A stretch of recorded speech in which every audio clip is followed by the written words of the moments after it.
Okay, so this is your expository essay, paragraph 1. So this essay is going to cover the life and time period of Shakespeare. So the first paragraph is going to focus on Shakespeare's career and his life.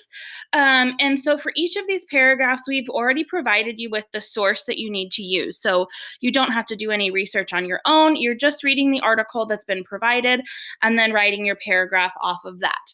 So, what I recommend is opening up a Google Doc so that you can copy down quotes from the article. You really want to focus on finding quotes that are about Shakespeare's career and why he's well known, right? If you think about why are we going to study Shakespeare? It's not because, he lived in 1564 or whatever, or because he got married and had 2 children. Like, that's not really the reason why we study Shakespeare. So, when we write this paragraph, we really want to focus on his career and sort of what he is well known for. So I would start off by opening up a Google Doc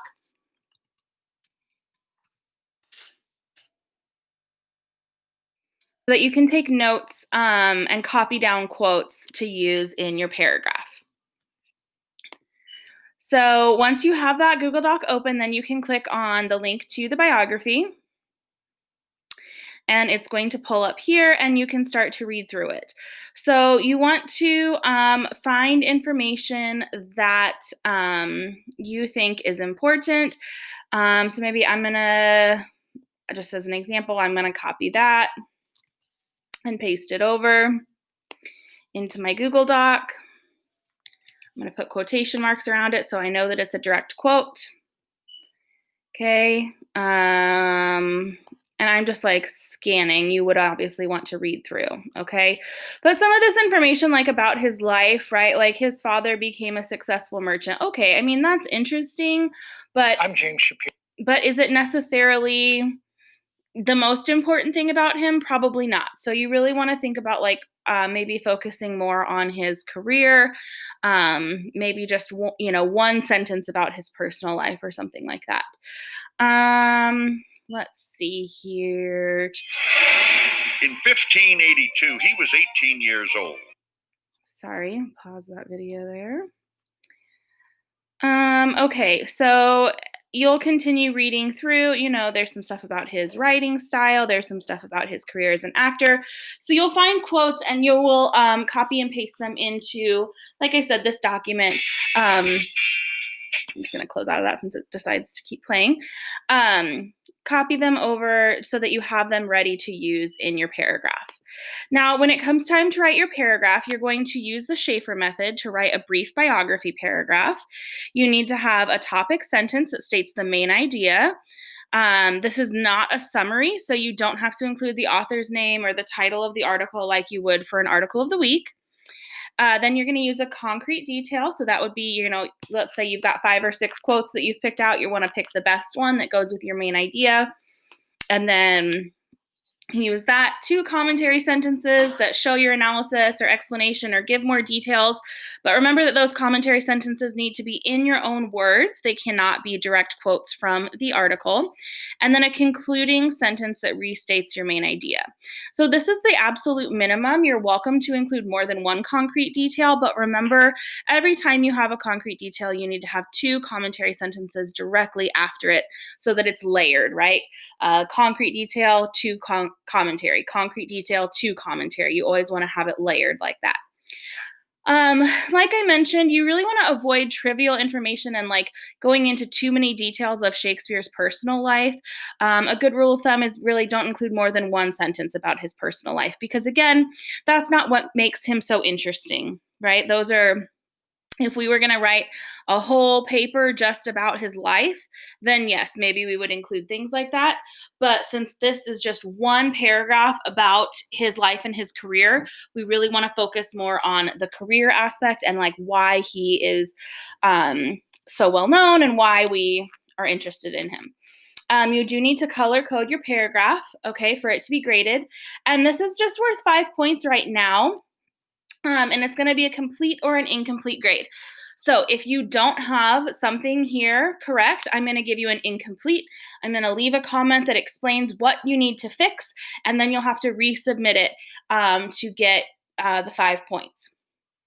What we will then eventually do is combine all of your paragraphs into one paper down the road, and then I will grade that whole paper, and that'll be worth, I can't remember, it's like 30 to 50 points. I can't remember the exact point total. So the paragraph itself, you're going to have to keep redoing it until it is basically perfect, right? I will give you an incomplete, and I will leave a comment if you did something incorrectly. If you do it right, then you'll get 5 out of 5, and you'll know that your paragraph is good to go, okay? So one thing I want to just kind of give you a hint on for your topic sentence, because this is something that I see happen quite frequently, is that people will do this.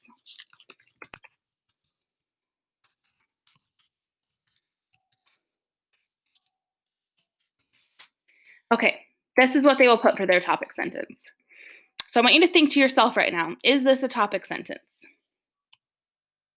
Does this sentence give the main idea of what my paragraph is going to be about? So hopefully you answered no, this is not a topic sentence, okay? This is a fact, okay? A topic sentence cannot be a fact. This is just simply something about Shakespeare. Okay, if this was your topic sentence, then I would expect the whole rest of your paragraph to be about the day that Shakespeare was born. And that would be kind of a weird paragraph to read and not really on topic, right? So you want to have a topic sentence that more is like a statement of who Shakespeare was. Like William Shakespeare was a famous English playwright, or William Shakespeare is one of the most well-known authors in the English language. You know, something where you're expressing a general statement about who Shakespeare was, and then you can give your details in the rest of your paragraph, right? So if you wanted to say, like, you know, William Shakespeare was, and then whatever you want to put, right? I'm not going to write it for you. Okay, and then you would put a quote or a specific fact, right? And if you wanted to have this be like something biographical, you could, but only if you're going to then include more information about his career, right? Commentary in your own words, 2 sentences required, right? You have to have 2 commentary sentences, and then you need to have restate the main idea of your paragraph. Okay, now if you wanted to do a second quote, you could. It would just go in here, right? Another quote or specific fact. Commentary in your own words, 2 sentences required. Okay, and you could continue to go on like that if you wanted to, right? If you had 3 things you wanted to include, that's fine, as long as it's layered like this, right? Red, then green, red, then green, red, then green. Okay, so once you finish your paragraph, go ahead and turn it in here, and then again, I will be going through and grading them. If you get 5 out of 5, then that tells you that your paragraph is good and you're ready to, you can check that one off the list. If you get a 0 out of 5, then that means you need to go to your grades, check the comments, and see what comment I left you to see what you need to fix about your paragraph. If you have questions, please call into a Zoom time or send me an email.